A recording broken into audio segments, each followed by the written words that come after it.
भाइयों आज आपको बताएंगे करेले के बारे में। करेले का पत्ता पीला क्यों हो जाता है और करेले कैसे उगाया जाता है, और ऐसे तो गमला में भी उगा सकते हैं लेकिन वो कैसे उगाया जाता है ये भी बारे में बताएंगे। और आपको खेती के लिए कितना करेला का बीज आवश्यक होता है 1 एकड़ के लिए, और करेले को कितना पानी दीजिए जिससे सबसे ज़्यादा से ज़्यादा फल दे, और करेले का फसल कितने दिन में आपके घर पे तैयार हो जाता है, और 1 एकड़ में कितना करेला निकलता है, और सबसे अच्छा बीज कौन सा है। ऐसे तो और उसका प्राइस भी बता देंगे।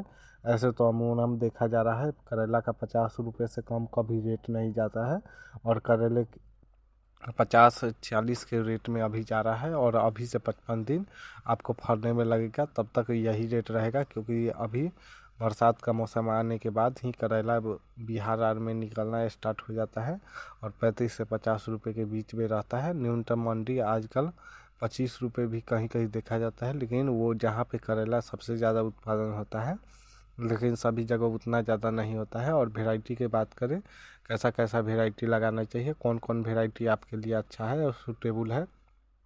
ऐसे तो करेले आपको 46 से 48 रुपये केजी के हिसाब से अभी बिक रहा है, तो बाद में आप अगर लगाइएगा तो 25-30 रुपये केजी के हिसाब से मिलेगा थोक भाव। और करेले का बीज का बात करें तो आपको करेले का F1 बीज 440 रुपये में मिलेगा, और आपको 2500 पौधा लगेगा 1 एकड़ में। आप उसी से समझ सकते हैं, आपको 1 एकड़ अगर लगाना चाहते हैं 2300 से 2500 लगता है, और वो 25-30 दिन का अगर पोल्ट्री में आप लगा लीजिए और 25-30 दिन का हो जाएगा तो आप उसे लगा सकते हैं। ऐसे तो बहुत सारा वेराइटी देखा जाता है। ऐसे 1 एकड़ में आपको निकलने की बात करें करेला का तो 50 कुंटल आराम से निकल जाता है। 50 से ऊपर वो कंपनी वाले कहते हैं, BNR का आता है, सिंजेंटा का आता है, नामधारी का आता है, बासफ कंपनी का आता है। बासफ वाला थोड़ा उसका ज़्यादा वैल्यू है आजकल देखा जाता है।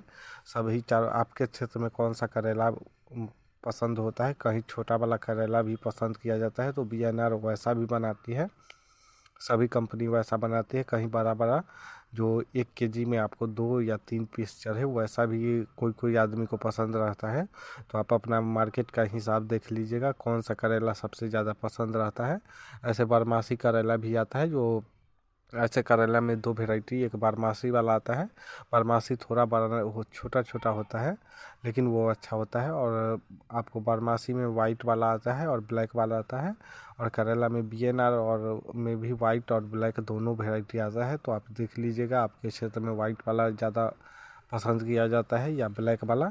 सबसे ज़्यादा मेरे क्षेत्र में तो ब्लैक वाला पसंद किया जाता है, मतलब हरा वाला जो होता है।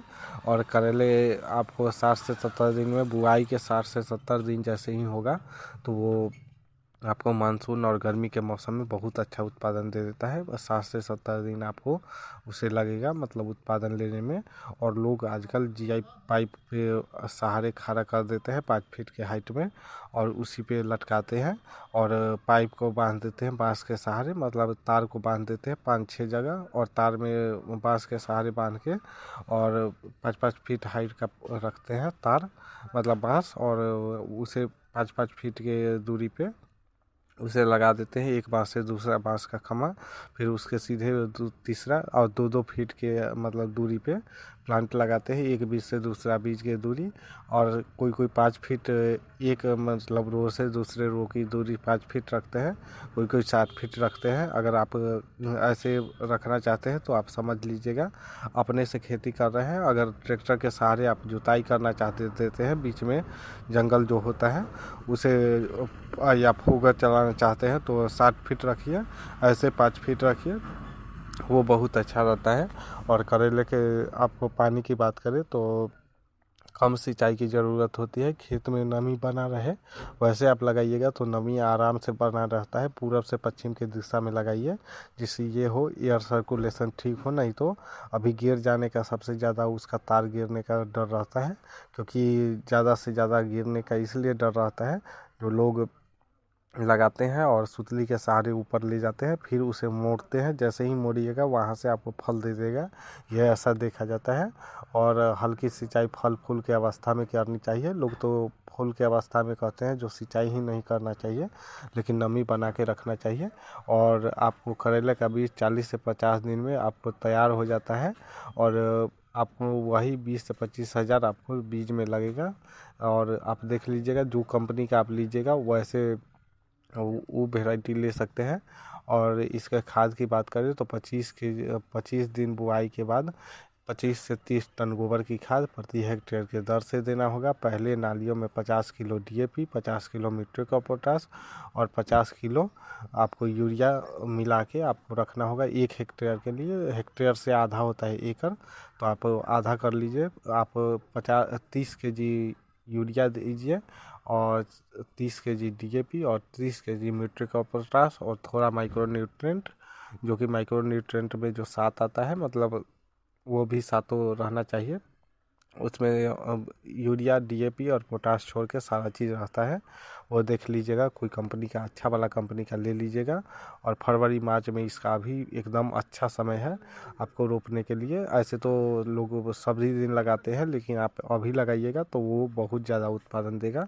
और करेले के वहाँ पानी का लगाव ना हो और 15 से 20 डिग्री तापमान बीज के लिए, अंकुरण के लिए बहुत अच्छा होता है। और मादा फूल बढ़ाने के लिए आजकल आने लगा है। जैसे ही फूल आपका देखिएगा, फूल फलाना स्टार्ट हो गया है, कम संख्या में है, तो आप 0.5 मिलीलीटर इथरेल करके आता है, इथरेल प्रति लीटर पानी में घोल दें। 0.5 मिलीलीटर आप उसी को स्प्रे करेंगे तो आपका ये मतलब मादा फूल और नर फूल दोनों बढ़ जाएगा। और मादा सबसे ज़्यादा बढ़ता है। इथरेल 0.5 मिलीलीटर कोई भी कंपनी का आप यूज़ कीजिए। और रोपाई की बात करें तो मेड़ पे आप रोपाई कीजिए। और जो मैं दूरी बताया हूँ 1 से 2 फीट रखना चाहिए, 2 फीट आराम से दूरी रखना चाहिए। और 7 से फीट आपको बीच में खाली छोड़ना चाहिए, जिसमें आप तोड़ाई उड़ाई जो करना होगा वो करना कीजिएगा। और फूल इसका इसीलिए झड़ते हैं, जो ज़्यादा फूल तो फल में अगर हो जाएंगे तो जानते हैं तो वो तो एक दूसरा बीमारी नहीं है, वो ऐसे ही आप देख लीजिएगा, चेक कर लीजिएगा कितना % फूल झड़ता है, जो वेराइटी आप लगाइएगा। और पत्ता पीला हो जाता है तो फफूंद जनित तो रोग लग जाता है, तो फफूंदनाशी आप स्प्रे कर सकते हैं। जैसे ही पत्ता पीला नीचे से देखिए तो फफूंद जनित रोग से बचाने के लिए कोई भी फफूंदनाशी